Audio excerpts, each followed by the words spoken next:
Hello everyone, and a very warm welcome to this DAISY Consortium webinar. My name is Richard Orme. I'm proud to be one of the team at the DAISY Consortium, and I'm your host for this session. Over the next hour, we'll take the opportunity to review progress and hear about developments in the world of publishing in preparation for the European Accessibility Act.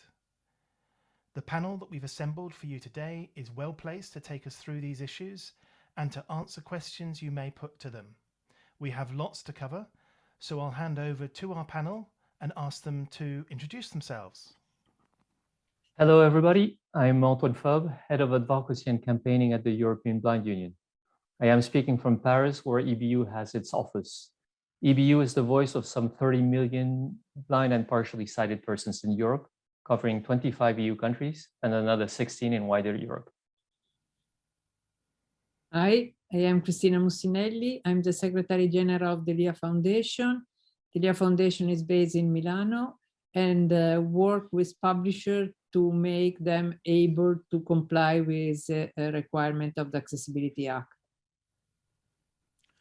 Hello, I'm Thomas Kalisch. I'm the director of DCB Lesen, Accessible Reading Center in Germany. I'm here from Leipzig, and I'm a board member of DAISY, and I'm the chair of the European Inclusive Publishing Forum. Okay, so here's a quick overview to this session. We start with Antoine providing an essential refresher to the Act and how it relates to accessible publishing and reading.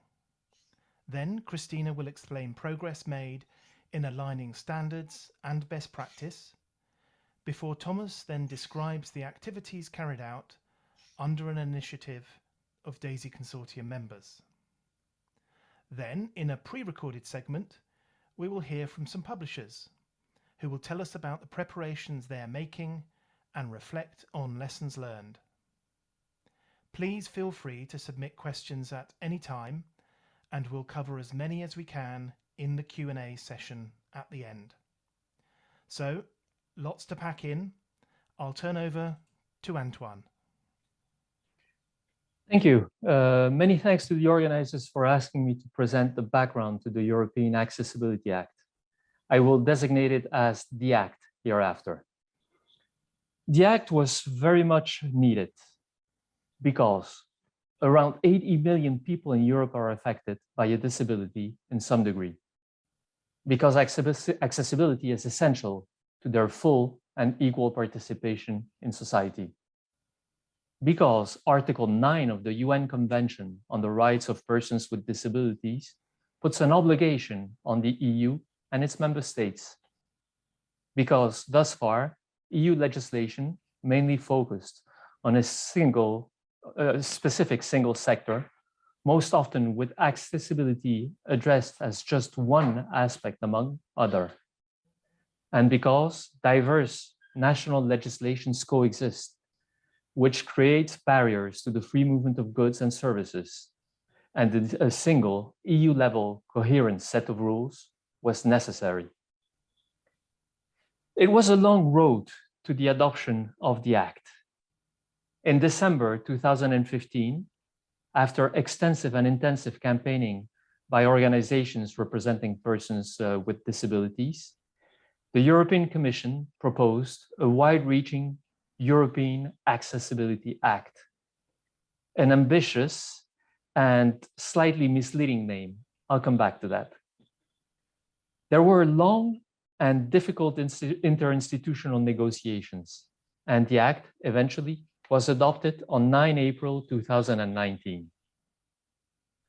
The Act creates an obligation for member states to ensure that selected products and services placed in the EU market comply with accessibility requirements. The Commission puts forward the benefits of the Act.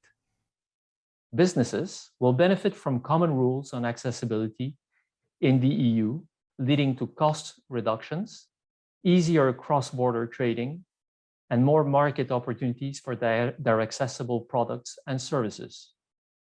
Persons with disabilities and elderly people will benefit from more accessible products and services in the market at more competitive prices, and with fewer barriers. And jobs will be created where accessibility expertise is needed. The Act, though, is not a truly horizontal act.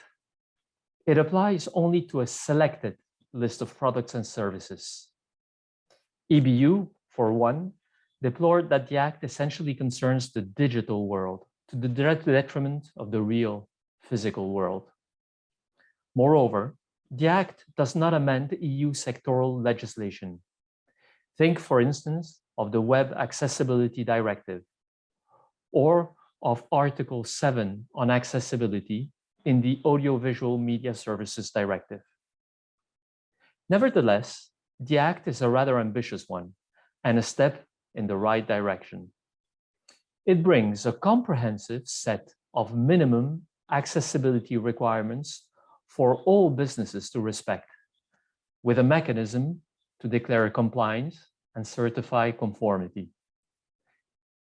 The Act also provides guidance for other areas of EU law, namely public procurement. It requires the setting up of enforcement bodies and provides for effective, proportionate, and dissuasive penalties. Concerned individual citizens and associations with legitimate interest can take action before the courts in case of breach.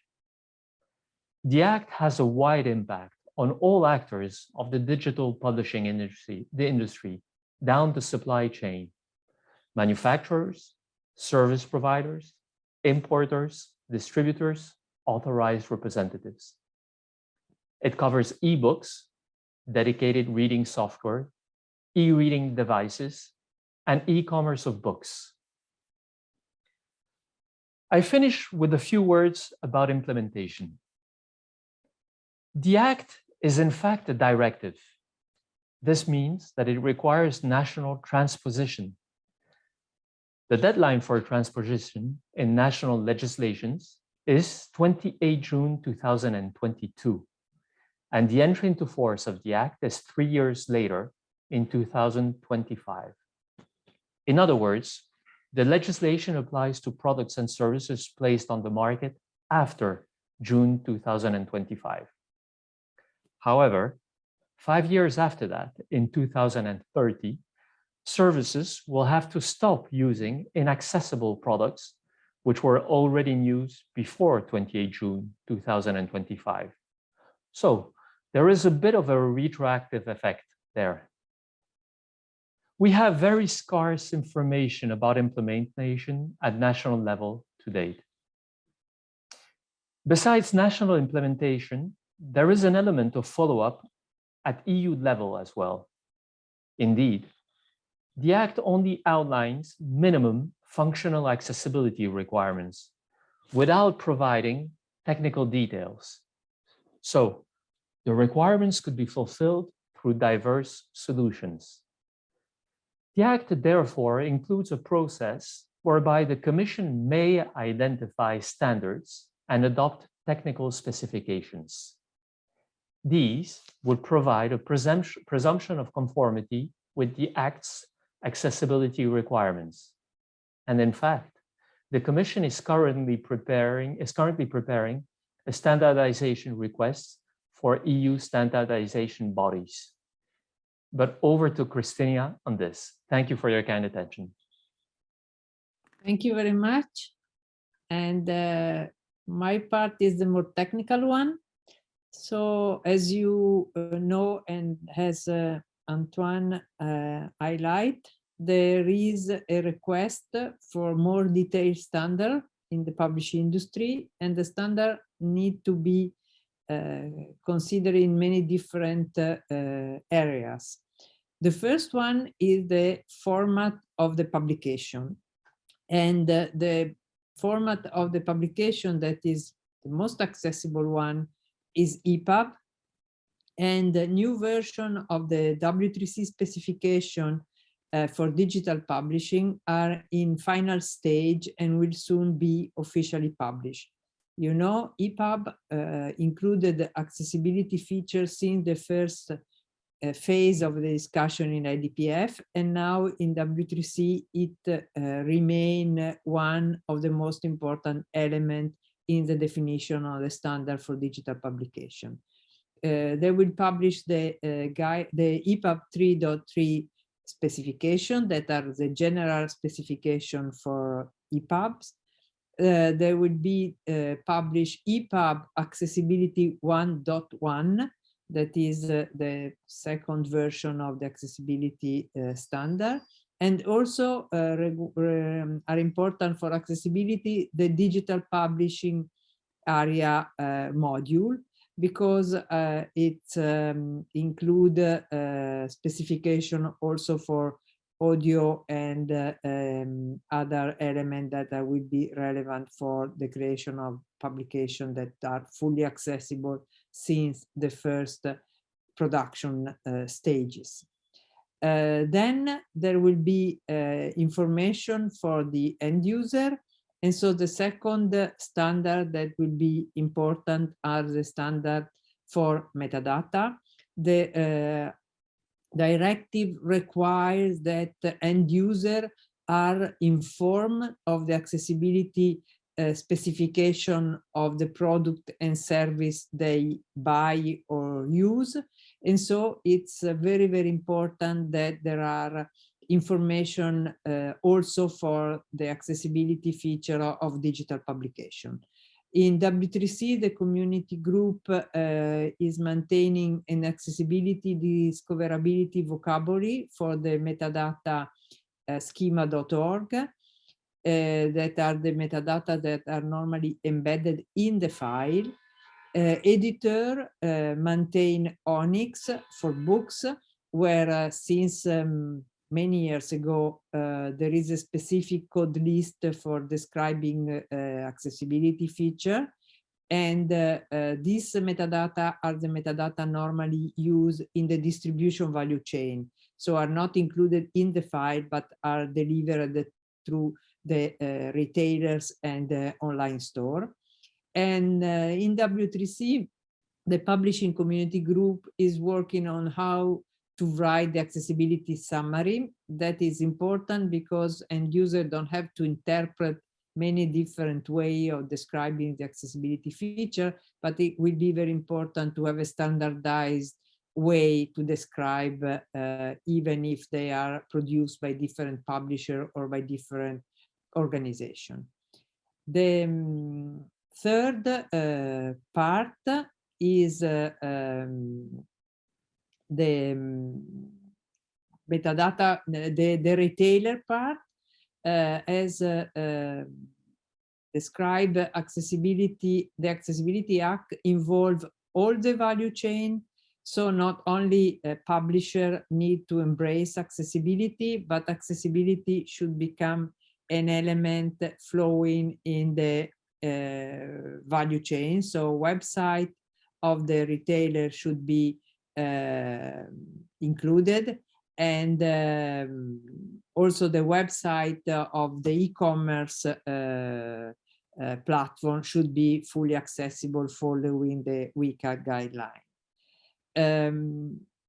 From the accessibility directive, there are some elements that are under discussion, and we have done a work in W3C and in Fondazione LIA, because we have mapped the requirement of the Accessibility Act that are right now high-level requirement with the standards that are already used in the publishing industry. And we can assure you that the standard like EPUB, Onyx, and Schema are fully compliant with the requirement of the directive. If you want to have more detail, we have published a paper where all the mapping is described, and there is also an article that summarizes in a more simple way what we achieved. The other element that will be relevant, and we hope it will be decided as soon as possible, is the standard that the Commission may adopt. We know that the Commission has just, I think yesterday, publish the mandate for the request for standard for the Accessibility Act, and we understood they will agree with us as they consider the publishing standard already enough compliant with accessibility requirement, and so they will probably be adopted as technical specifications. So there won't be a specific mandate for a new standard, but the directive may adopt the already existing standard. Last point, as I explained, there are the retailer and library side, and they must be accessible as website, but they must also deliver the information on accessibility created in the metadata standard by the publisher. And so the publishing community group has published a guide to display accessibility metadata in website and retailer site. And we are working with Edier Lab to make a testing prototype to verify the implementation with end user, retailer, and libraries. And what's next? What about other ebooks format? When we have done the mapping, we check also PDF, and PDF can be created as accessible. They miss one element, that is the fact that they resize depending on the size of the device that is used. So we know that Adobe is working on reflowable EPUB, and this will be another important element in the scenario. We know that publishers are now more aware than a few years ago, but we know that other actors in the value chain are not so aware. So I think the next step is to work also with the distributors, the retailers, and the website that sell ebooks. And also, I think what another important element to make the Accessibility Act really important and relevant is to start raising awareness on the possibility offered by digital commercial publication in end user, because it's a new, completely new world for them as well. And I think we also need to work with them to explain what the Accessibility Act means in practice for them. Thank you very much. I leave the stage to Thomas Kalisch. Thank you, Christina. Very nice of you. I am from the DAISY Consortium, and so I would briefly describe that the DAISY Consortium is an organization where members are working together for more than 15 years on the topic of making accessible reading materials and using new digital technology. And the activities we started more than 1 year ago in the arena of make the dream come true that all materials becomes available in Europe to readers who are blind or visually impaired. It's for us a big task, and that's why we started very early.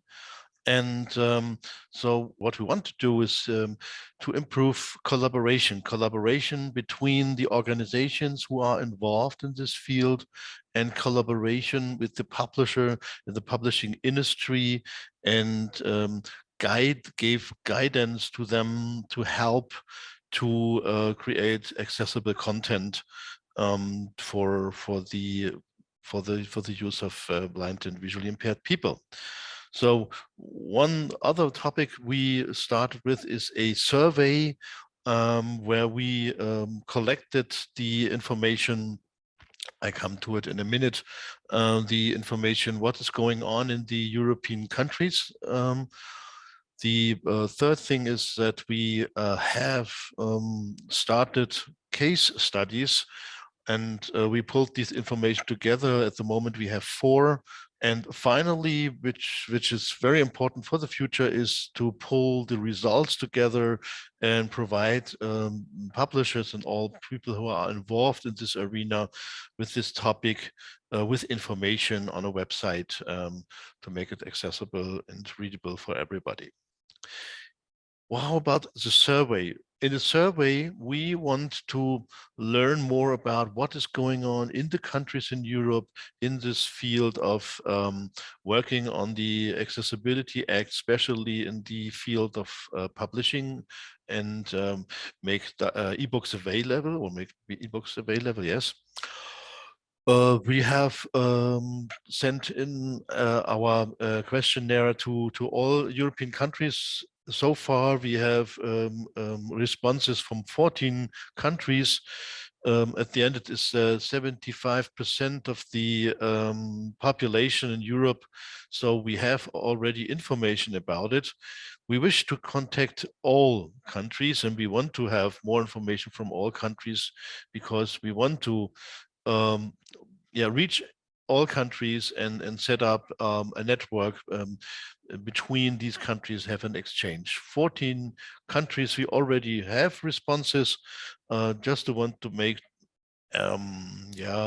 mention that we have Italy, we have France, we have Germany, we have Switzerland, Sweden, we have Estonia, we have Slovenia, Spain.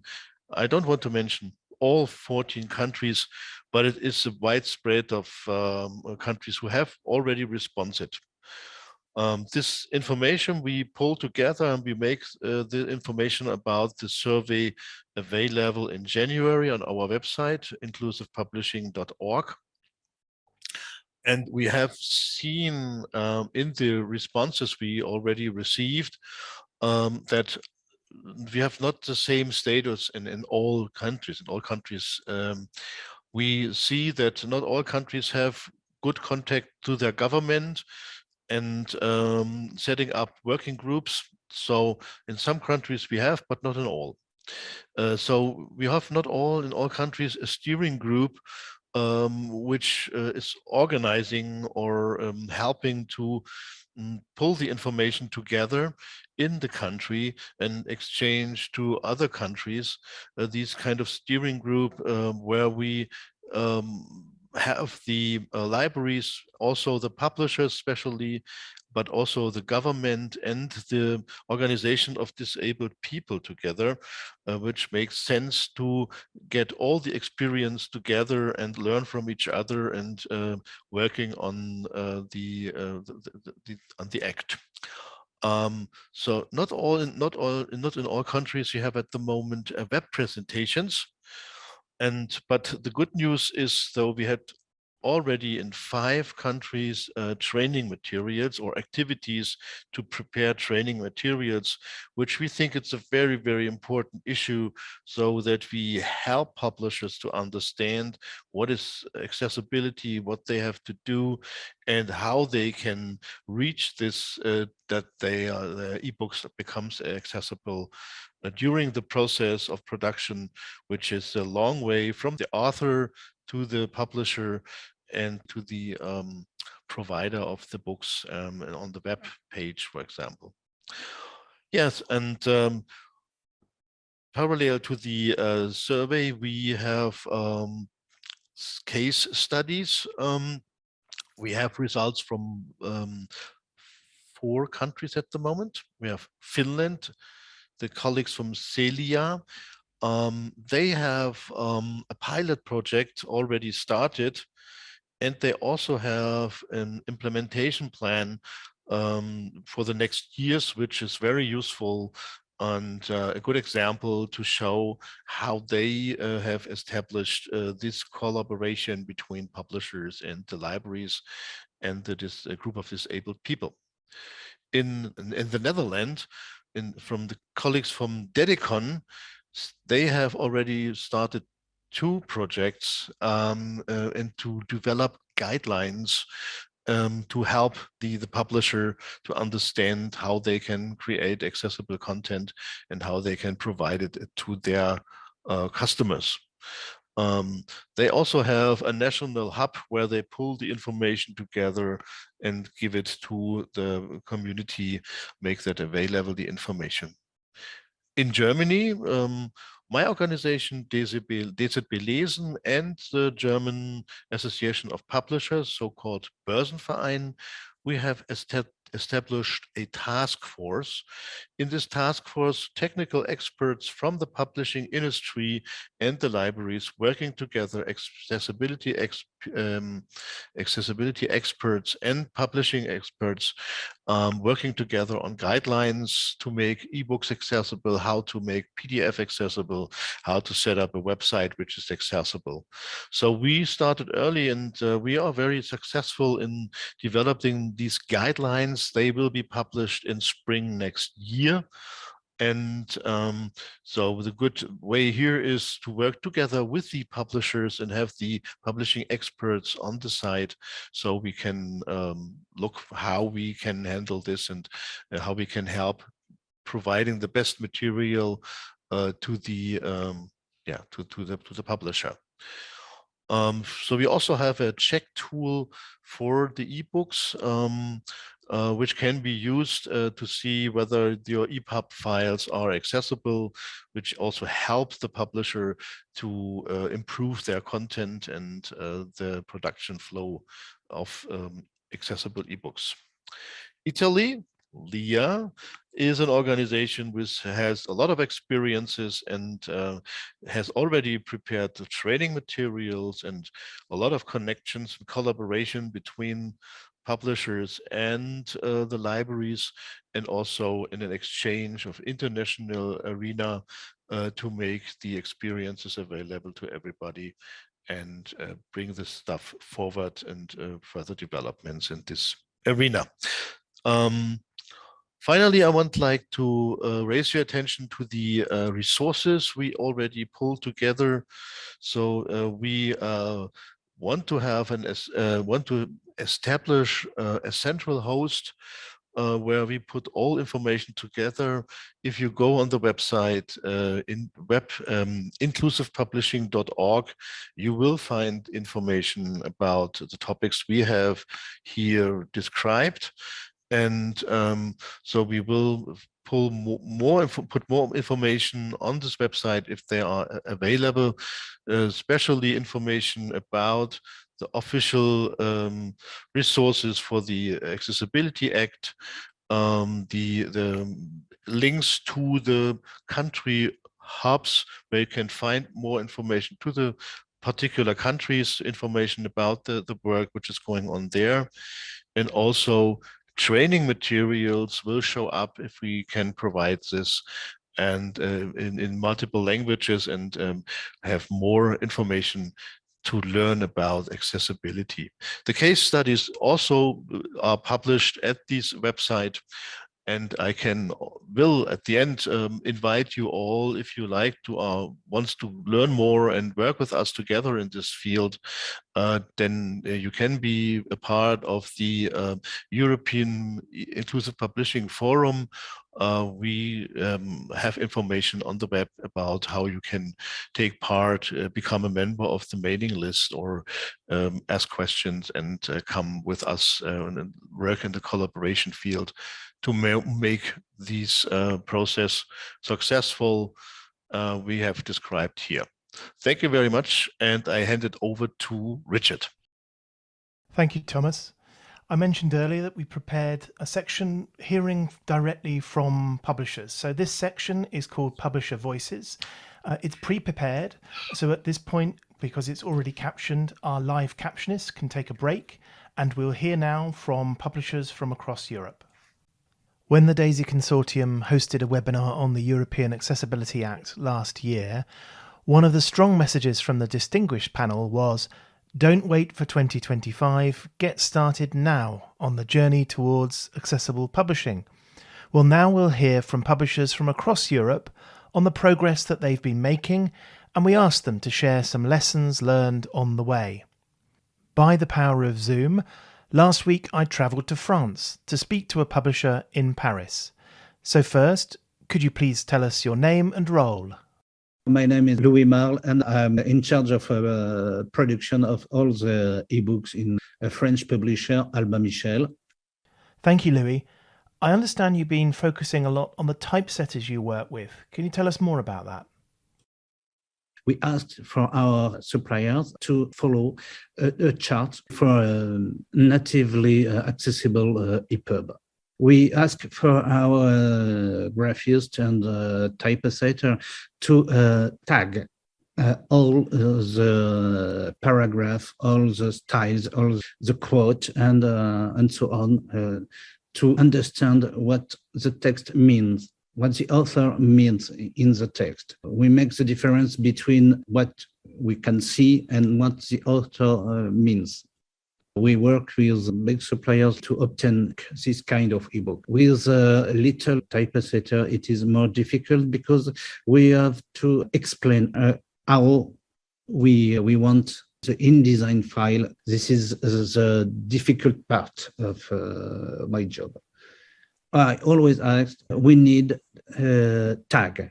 We need that all the text, the chapter, paragraphs, the poetry, the stanza, and so on, the footnote.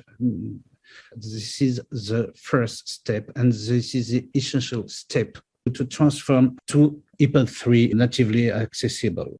Finally, can you tell us about the work on national standards and share any advice you have for our webinar audience? I am in charge of a group named Normes et Standards, Rules and Standards, in the Syndicat National de l'Édition, publisher syndicate of France. We started for EPUB, but when you read the charter, you can see that this is for HTML and WCAG 2.0.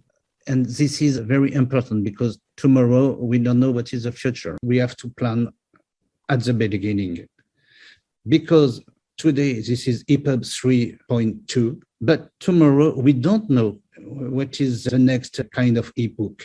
We don't know, but try to, like Jean-Claude Van Damme said, aware, because the world is changing very, very fast.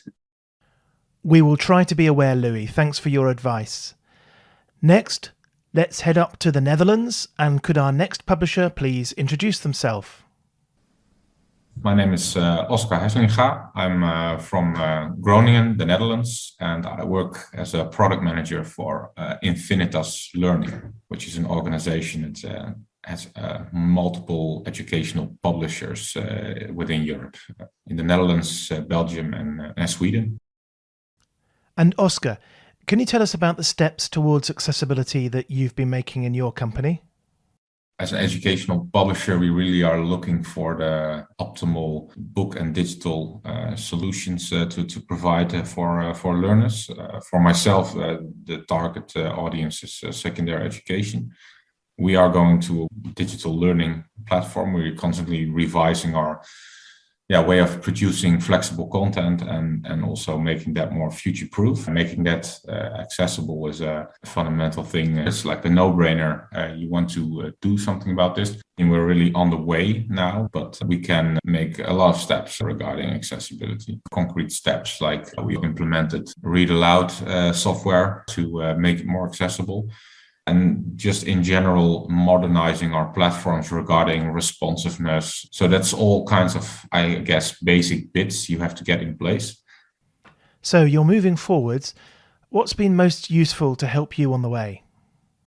Well, what I found really nice, we got some workshops for the Dutch institute we have in the Netherlands about accessibility, who made us aware of the Accessibility Acts and the things you have to get in place.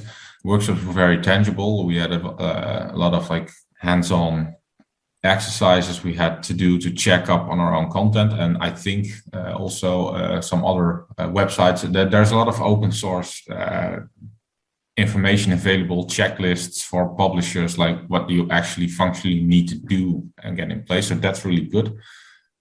What we would need up on that is, I guess, an easier way of checking that we're doing the right stuff when producing the content. Because one of the learnings there was start at the source, not at the end. So start with your content production. So I think also for our authors, we would need more guidelines. And what more is needed from your point of view?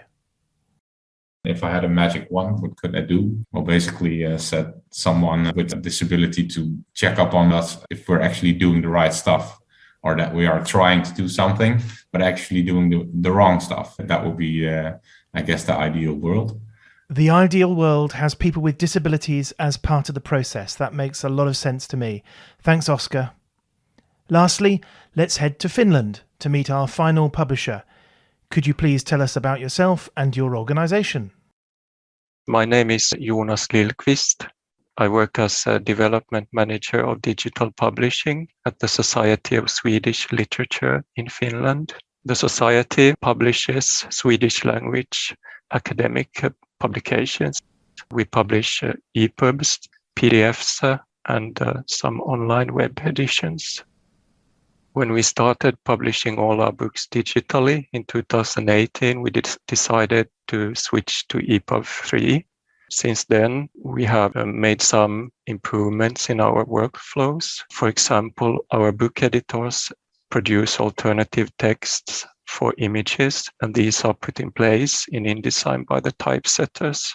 Challenging elements like tables and charts are checked with accessibility in mind before the book is typeset. Our editors also use a Word template to give some structure to the manuscript at an early stage.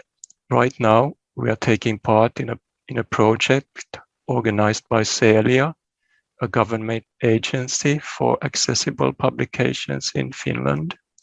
The project looks into accessibility issues in complex EPUBs and meeting the demands of the Accessibility Act. We have submitted books for evaluation by Benetech and are now in the process of improving them based on the reports.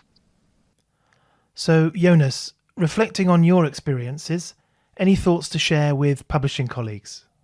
A simple advice would be to proceed in small steps, don't be intimidated. EPUBs are much easier to make accessible than PDFs. It is a fairly simple format to work with as opposed to a tagged PDF. So that's my opinion. And if you have a chance to have professionals evaluate your EPUBs and discuss your workflows with them, then take the chance because it's really interesting and stimulating. Well, thank you for interesting and stimulating information about your accessibility journey so far. And thanks again to Oscar and Louis, and not forgetting Jean-Claude Van Damme. Well, that's the end of the presentations. Our speakers have mentioned that lots of information is available online. Drawing on their presentations, we've published a list of links that you can explore. This includes information about the European Accessibility Act legislation, also standards and technical resources, and you can find information about the topics mentioned by Thomas, including how to participate in DAISY's European Inclusive Publishing Forum, links to the case studies and the resources collected by DAISY members as part of our project. You can find these conveniently compiled for you at daisy.org/WR. Okay, so now we can turn to question and answer session. And we should mention this is about an act. So our panel, of course, are offering their advice on this topic with best intentions, but don't consider their answers to be legal advice. But let's turn, first of all, Antoine, to you. And I wonder if you could help us with, please, how does the European Accessibility Act relate to the Marrakesh Treaty, which we've also heard about on previous webinars? Yes, thank you for your question.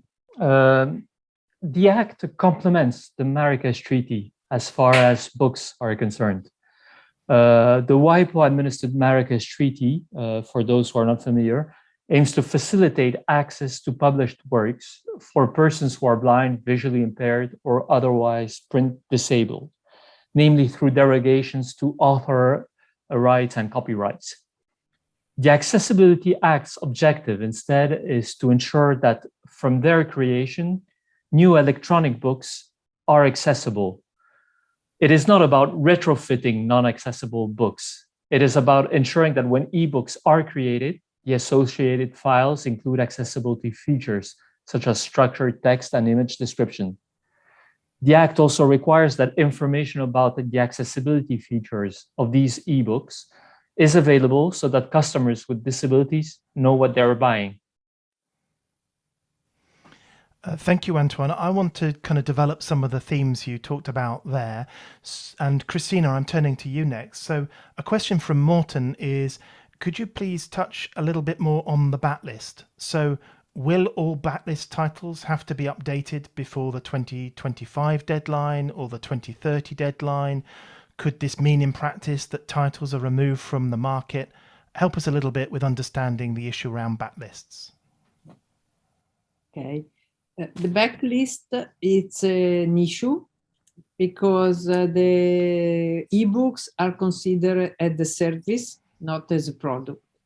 So it's not really clear if the backlist is included or not. We are still in discussion with the Commission, because for other kind of content, it's considered what is published by 2022 in advance and not the back title. And also because the number of titles that are available as ebook are really a huge number and will be very, very complicated for the publisher to change all of them to make them accessible. And so the other issue is may go under the disproportionate burden. The goal of the publisher is to produce as many accessible titles as possible, but this is something that is still under discussion. And a follow-up question to you, Christina, again building on what Antoine mentioned. This is a question from Ted. Will providing accessibility metadata about formats other than EPUB will be mandatory, and how would that work? If you consider digital publication, they should be accessible. So other format, I think the question was more for some kind of books that are not included in the Act as comics or kids book or art books that are the directive required to be accessible at the state of the art. So I believe that some kind of metadata should be included anyway, at least describing the accessibility feature available, because it's important for the end user. I think it's something that end user, because they are requested to pay and to buy or to loan in the traditional mainstream distribution channel, it's important that they know what they are acquiring. I think it's one of the important elements of the directive. Christina, thank you for that. Turning to you now, Thomas, you mentioned that the survey highlighted the need for training, and indeed we heard that mentioned by some of the publishers that we interviewed as well. Given the scale and the diversity of people working in the publishing supply chain, what ideas do you have already for responding to this? Yeah, we have things in the pipeline. So I mentioned it that the Netherlands Dedicon colleagues, together with the university in Linz, working together on guidelines and training materials, which will become available in different languages, and it will be published on the website and can be used by everybody. And additionally, we have the Accessible Book Consortium, which will also develop guidelines and information about it, how to create accessible books. One example from Germany, I can tell you that we, working together with the Association of Publishers in Germany and a company running by this association, which is a training center for all kinds of publishing, and they will build in training courses in the arena of accessibility as well, so that the publishers can go to this company and using the training materials or define courses there. Yes, Christine, please. May I also add that we do a lot of training, either for general training, but also we do some kind of on-the-job training for publishers. For example, we have worked also with Celia with other publisher association to make them publisher aware of what's going on, but also very technical training, how to use InDesign, how to create the metadata, and they are quite practical training as well. Thank you, Christina. That was important. I mentioned the diversity of the need out there. So both open access, freely available kind of training, but also bespoke and technical training is also available. Thank you for adding that. Antoine, I'm coming back to you because we have a couple of questions around, it's a scope question, which relates to educational content, like materials that could be in an online learning environment. Is this covered under the Act, do you know, or maybe it would covered under other existing directives? What's in scope there? I'm not 100% sure it is covered, but what I can say is that there is the Web Accessibility Directive, which, as some of you may know, concerns public administration websites, public sector websites in general, and therefore it does cover online learning platforms or websites in the public sector. For the private sector, I'm not sure it's covered by the European Accessibility Act. I suspect it is, but I'm not sure. Okay, hearing the legal disclaimer I mentioned earlier, do either of our other panelists want to comment on that? If not, we have an intriguing question here, which is that what about where a publication is produced in multiple ebook formats? So how do the accessibility requirements come into play there? If the title is available in at least one accessible format, is that good enough, or do we know that all of the formats that are published have to be accessible as defined by the Act? Any thoughts on this, please? I think if you have a production chain which allows you to put in these accessibility features and capacities, you won't get rid of it in different formats. Why you should? You can put it in all formats, like for Amazon publications or EPUB 3 for publications. It makes sense to have it in all. Important is for one, especially, that's clear, but it is also not the biggest issue then to make it also accessible in different formats. Why not? My compliment to that would be that if there are different formats, only one meets the accessibility requirements, the key to meeting the requirements of the Act will be that access to the accessible version is fully accessible. I don't know if I explained myself. So in other words, that there isn't confusion among the different versions, which is the one that is accessible. It has to be crystal clear. Thank you for that. Christina, this next question is coming to you. I hope you can help.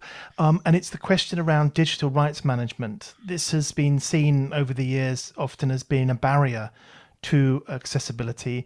Are there considerations in the Act or the way it will be implemented, which means that things like DRMs, which previously are a problem, are no longer obstructing accessibility? What does the Act say about digital protection measures? The Act don't impede to use digital rights management, because digital rights management are not a technical protection measure, but also in many cases are used also to define ways of distributing the content. So what the directive say that this measure do not impede accessibility. So there are new kind of DRM, like the one created by ADR Lab, that is LCP, that is DRM and don't impede accessibility. So I think in the future we will see new area of improvement also there. Thank you, Christina. Another question for you, and I'm building on a question here from Ken, which was the Brexit question. So to what extent, our interviews with European publishers, but to what extent does the European Accessibility Act impact publishers outside of Europe? It's impact all of them. because the directive is not for the publisher in Europe, but for everyone willing to sell in Europe. So even if you are a US or UK organization, you want to sell in Europe, you should comply with the directive.